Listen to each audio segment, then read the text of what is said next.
जय माता की दोस्तों। काली अनाथ लड़की की दुर्गा भक्ति। वैशु, ओ वैशु, कहाँ चली गई? जल्दी से आ बेटा। आई माँ, बस 2 मिनट। देखो मैया की चुनरी बस पूरी होने वाली है। अच्छा, तो फिर मैया के लिए प्रसाद नहीं बनाएगी क्या? नहीं माँ, प्रसाद तुम ही बना दो, मैं ये चुनरी बना लेती हूँ। अरे पर तुझे तो खुद प्रसाद बनाना था ना। हाँ, लेकिन अगर मेरे हाथों से बना प्रसाद मैया को अच्छा नहीं लगा तो? क्यों अच्छा नहीं लगेगा? ऐसा क्यों बोल रही है तू? वो कमला काकी बोल रही थी कि मैं जितनी काली हूँ उतना ही काला प्रसाद बनाऊंगी, जो कि मैया को बिल्कुल पसंद नहीं आएगा। माँ, एक बात तो बताओ, मैया तो खुद कितनी सुंदर है, फिर उन्होंने भला मुझे इतना बदसूरत क्यों बनाया? किसने कहा तू बदसूरत है? और तू ना वो कमला की बातें मत सुना कर, वो तो कुछ भी बोलती है। माता रानी के लिए उसके सारे भक्त बराबर हैं, कोई काला या गोरा नहीं है, और ना ही कोई अमीर गरीब का भेद है उनके लिए। चल उठ, अब जल्दी उठ और मेरे साथ चलकर प्रसाद बना।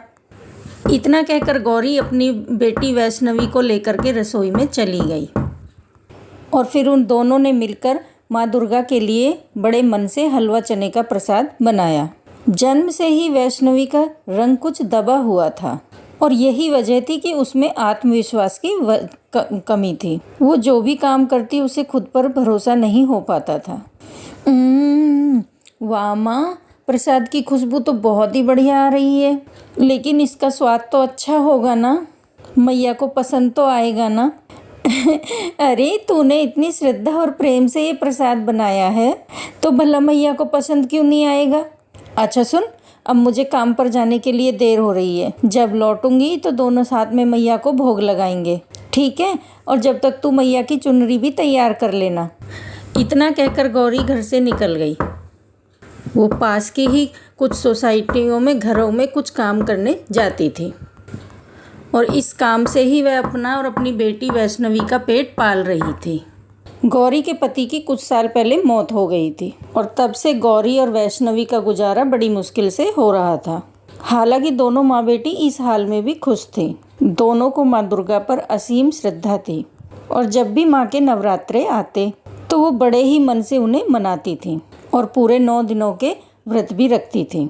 माँ, तुम जहाँ काम पर जाती हो आज वहाँ जगराता है ना? हाँ है तो सही। तो चलो ना माँ, हम भी चलते हैं मैया के जगराते में। नहीं नहीं वैशु, हम वहाँ नहीं जा सकते। वो बहुत बड़ी सोसाइटी है जिसके मंदिर में जगराता हो रहा है, वहाँ सब सोसाइटी के बड़े बड़े लोग ही जा सकते हैं। पर माँ, तुमने ही तो कहा था कि मैया के लिए उसके सारे भक्त एक बराबर हैं, तो फिर हम छोटे और वो बड़े कैसे हुए? बात वो नहीं है, मुझे डर है कि किसी ने कुछ कह दिया तो। ओहो माँ, कोई कुछ कहेगा तो ये माता रानी का प्रसाद खिला देंगे उसे। वैष्णवी के जोर देने पर गौरी उसे जगराते में साथ ले जाने के लिए तैयार हो गई, लेकिन सोसाइटी के गेट पर ही उन दोनों को सिक्योरिटी गार्ड ने रोक लिया। अरे कहाँ जा रही हो तुम? है तुम तो गौरी हो ना, तुम्हें तो काम के लिए सुबह आना होता है, इस वक्त कहाँ जा रही हो? अगर किसी ने काम के लिए बुलवाया है तो तुम्हें उससे बात करवानी होगी। मैं काम के लिए नहीं आई हूँ, वो जगराते में शामिल होना था। मेरी बच्ची का बहुत मन है। मन है तो क्या कहीं भी घुस जाओगी? हैं, तुम दोनों अंदर नहीं जा सकती। यहाँ बस सोसाइटी में रहने वाले लोग ही बस शामिल हो सकते हैं, समझी?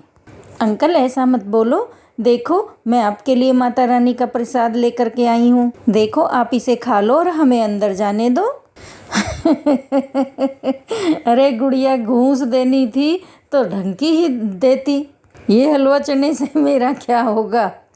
चल कोई बात नहीं, लाओ ये प्रसाद तो दे ही दो और अंदर भी चली जाओ, लेकिन याद रहे सबकी नज़रों से बचकर रहना और जल्दी वापस भी आ जाना, समझी?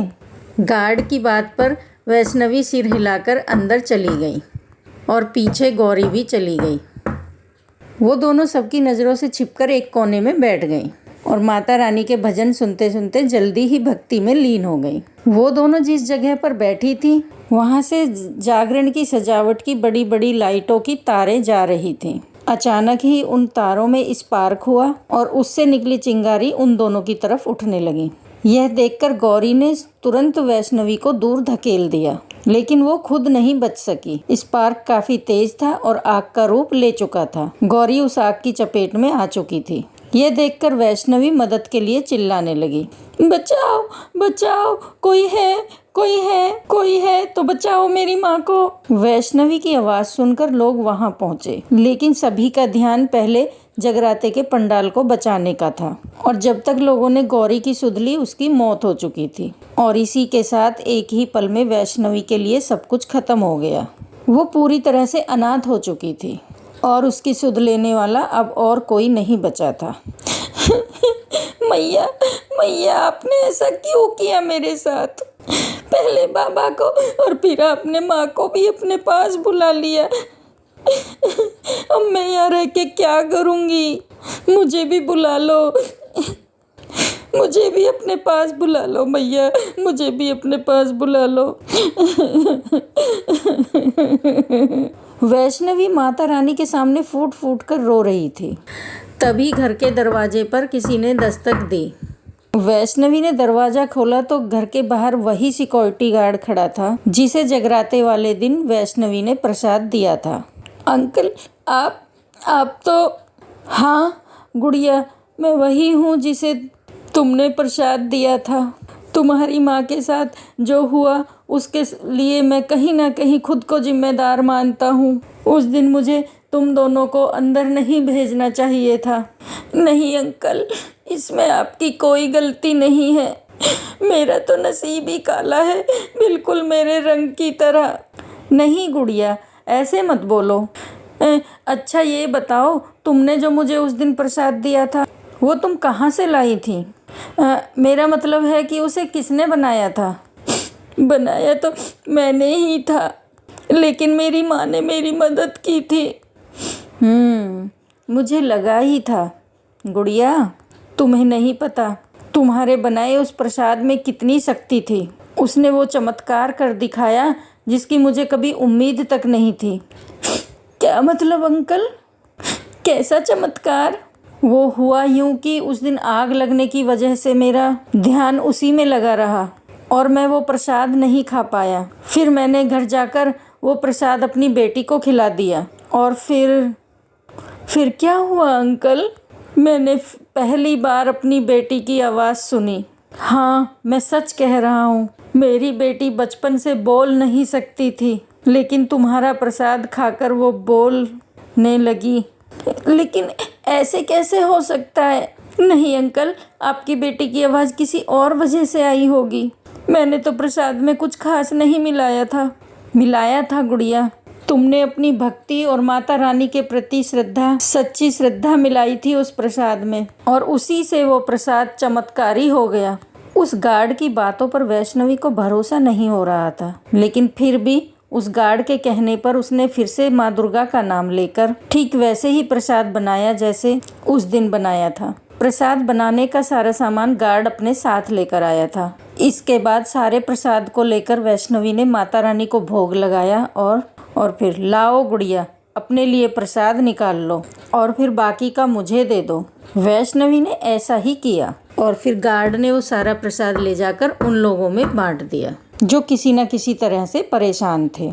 इसके बाद वही हुआ जिसकी उम्मीद थी। बीमारी चाहे कितनी भी बड़ी क्यों ना हो, वैष्णवी के हाथों से बने उस प्रसाद को खाने के बाद हर कोई ठीक हो रहा था। और इस तरह से ये साबित हो गया कि वैष्णवी की भक्ति में कितनी शक्ति थी। जैसे ही बात फैली, चाहे अमीर हो या गरीब घर, हर कोई वैष्णवी के पास आने लगा। लोग उसके हाथ के बने प्रसाद को लेने के लिए उसे कुछ भी देने को तैयार थे, लेकिन वैष्णवी को कुछ नहीं चाहिए था। वो लोगों से प्रसाद बनाने का सामान लेती और फिर पूरी श्रद्धा से प्रसाद बनाकर माता रानी को भोग लगाती और फिर बिना कुछ लिए सामान देने वाले को सारा प्रसाद सौंप देती, जिसे खाकर लोग चमत्कारी रूप से ठीक होने लगे। धीरे धीरे वैष्णवी प्रसाद वाली माई के नाम से दूर दूर तक मशहूर हो गई और लोग उसे भी माँ दुर्गा का अवतार मानकर उसे पूजने लगे। फिर एक दिन, गुड़िया, मैं जिस सोसाइटी में काम करता हूँ ना, वहाँ एक परिवार है, वो तुम्हें गोद लेना चाहता है। वो लोग बहुत अमीर हैं, पर भले लोग भी हैं, लेकिन उनकी कोई औलाद नहीं है। वो तुम्हें अपनी बेटी बनाकर पालना चाहते हैं और तुम्हें एक अच्छा जीवन देना चाहते हैं। मेरी मानो तो तुम हाँ कह दो। इस तरह अकेले कब तक सबका भला करती रहोगी? नहीं अंकल, मेरी मैया ने जो मेरे लिए जीवन चुना है, मैं वही जीना चाहती हूँ। मैं समझ गई हूँ कि भले ही मैं काली हूँ, लेकिन मैया की मदद से मैं बहुत लोगों की मदद कर सकती हूँ। मैया के आशीर्वाद से मैं बहुत लोगों की मदद कर सकती हूँ। मैं अकेली कहाँ हूँ, मेरी माता रानी हमेशा मेरे साथ है। इससे ज़्यादा की ना तो मुझे ज़रूरत है और ना ही इच्छा।